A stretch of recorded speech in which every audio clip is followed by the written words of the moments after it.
सुरेश, नेहा और मोनिका बचपन के दोस्त थे। वे तीनों साथ बड़े हुए, साथ पढ़ाई की और अब साथ ही कॉलेज भी जाने लगे थे। सुरेश नेहा को पसंद करता था। एक दिन वो नेहा से अपने प्यार का इजहार करता है और नेहा उसे स्वीकार कर लेती है। दोनों के परिवार वाले भी इस रिश्ते के लिए राजी हो जाते हैं। 2 दिन बाद शादी का कार्ड मोनिका के घर पहुंचता है। मोनिका ये देखकर हैरान हो जाती है और उसे बहुत गुस्सा आता है। ऐसा कैसे हो सकता है? सुरेश नेहा को कैसे पसंद कर सकता है?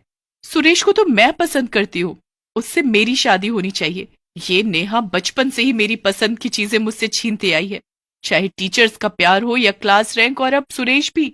नहीं, मैं ऐसा नहीं होने दूंगी।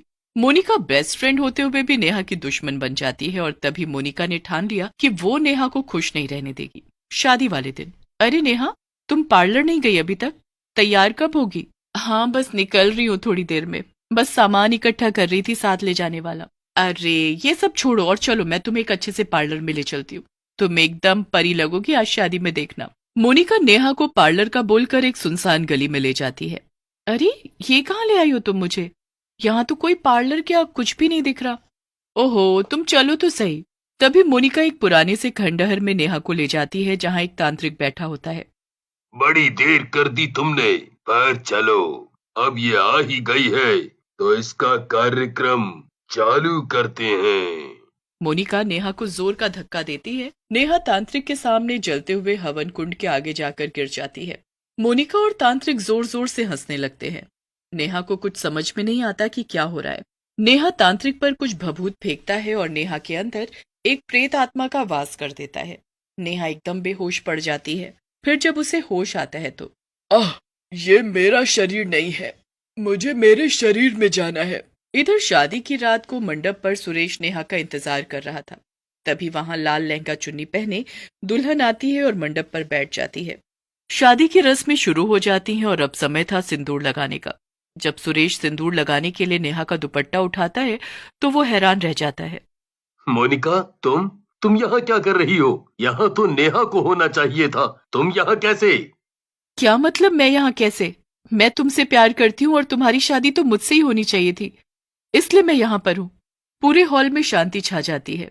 पर सुरेश की माँ, जो कि थोड़ी बीमार थी, उन्होंने बोला, बेटा शादी हो गई है, अब तुम्हें इसे मंजूर करना ही पड़ेगा।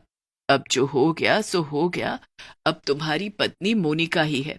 उसी रात को जब मोनिका और सुरेश अपने कमरे में आराम कर रहे होते हैं, तभी वहां पर चुड़ैल आती है। चुड़ैल मोनिका के पास जाकर उसके पैरों को छूने लगती है।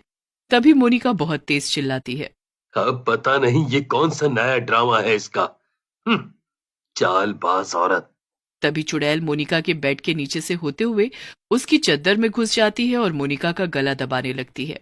मोनिका फिर बहुत तेज चिल्लाती है। तब सुरेश मोनिका पर गुस्सा करता है। मेरी जिंदगी तो तुमने वैसे ही बर्बाद कर दी है, अब मुझे तुम चैन से सोने दोगी कि नहीं? तभी चुड़ैल वहां से चली जाती है। मोनिका समझ गई थी कि यह नेहा ही है जो उससे बदला लेने आई है। मोनिका धीरे से उठकर बाहर नेहा को ढूंढने जाती है और तभी मोनिका पर पीछे से वार होता है। मोनिका बाहर ही बेहोश हो जाती है। कुछ दिनों बाद सुरेश की 3 जुड़वा बेटियां होती हैं, जिनका नाम लीना, हीना और सुनैना होता है। वो तीनों बेटियां बहुत ही सुंदर होती हैं और उनके जैसी सुंदरता दूर दूर तक किसी में नहीं थी। वो जितनी सुंदर और गोरी थीं, उससे ज्यादा उनके बाल चमकते थे, क्योंकि उन तीनों बेटियों के बाल सुनहरे रंग के थे। हर कोई आश्चर्यचकित हो जाता है कि इन तीनों बेटियों के बाल सोने के कैसे हो सकते हैं। आखिर इनका क्या राज है? हर कोई सुरेश से इस बारे में पूछता था, पर सुरेश कुछ उत्तर नहीं देता था। जब वो तीनों थोड़ी बड़ी हो जाती हैं तो तीनों बेटियों का दाखिला वो एक स्कूल में करा देते हैं। वो तीनों ही बहुत होशियार और बहादुर थी। वो तीनों सबकी मदद करती थी। एक बार तीनों बहनें एक जंगल से गुजर रही होती हैं कि तभी उनको एक बूढ़ी औरत पेड़ के पास मिलती है। वो तीनों भागकर उसके पास जाती हैं और उनसे पूछती हैं, दादी दादी, आप यहाँ क्या कर रही हो और आपको क्या हुआ है? दादी तीनों बेटी को देखकर बहुत खुश होती है और साथ ही उनकी आंखों से आंसू आ जाते हैं। आपको क्या हुआ? आप ठीक तो हैं? जैसे ही हिना उनको उठाने की कोशिश करती है, हिना के सुनहरे बाल दादी के शरीर को छू लेते हैं, जिससे दादी का पूरा शरीर पहले जैसा ठीक हो जाता है। दादी बड़े आश्चर्य में पड़ जाती है कि आखिर ये कैसे हुआ।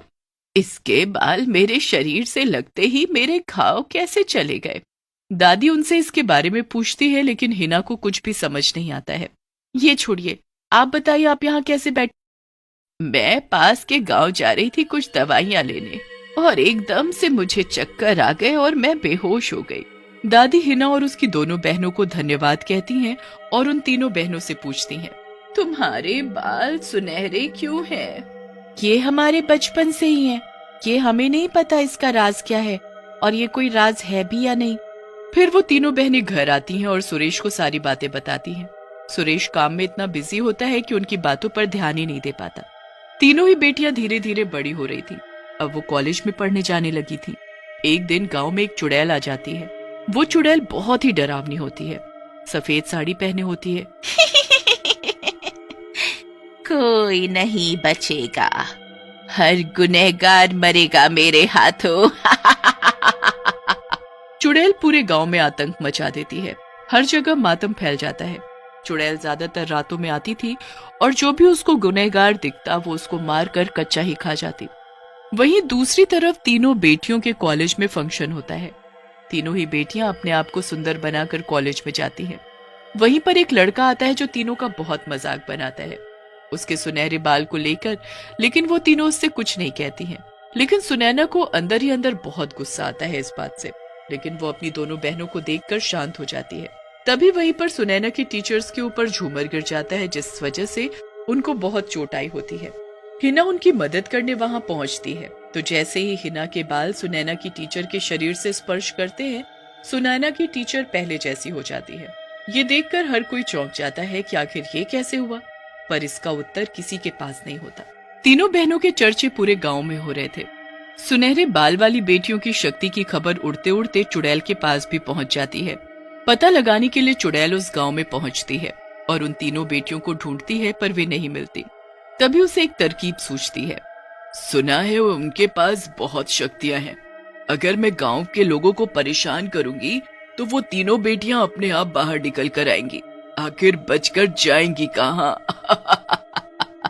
चुड़ैल पूरे गांव में आतंक मचाना शुरू कर देती है। कुछ दिनों तक चुड़ैल ये सब कर रही होती है, पर उसको इसका कोई भी फल नहीं मिलता। तब वो बहुत गुस्से में आ जाती है। तभी सामने से आ रही एक औरत वो उस औरत को मार देती है और उस खा लेती है।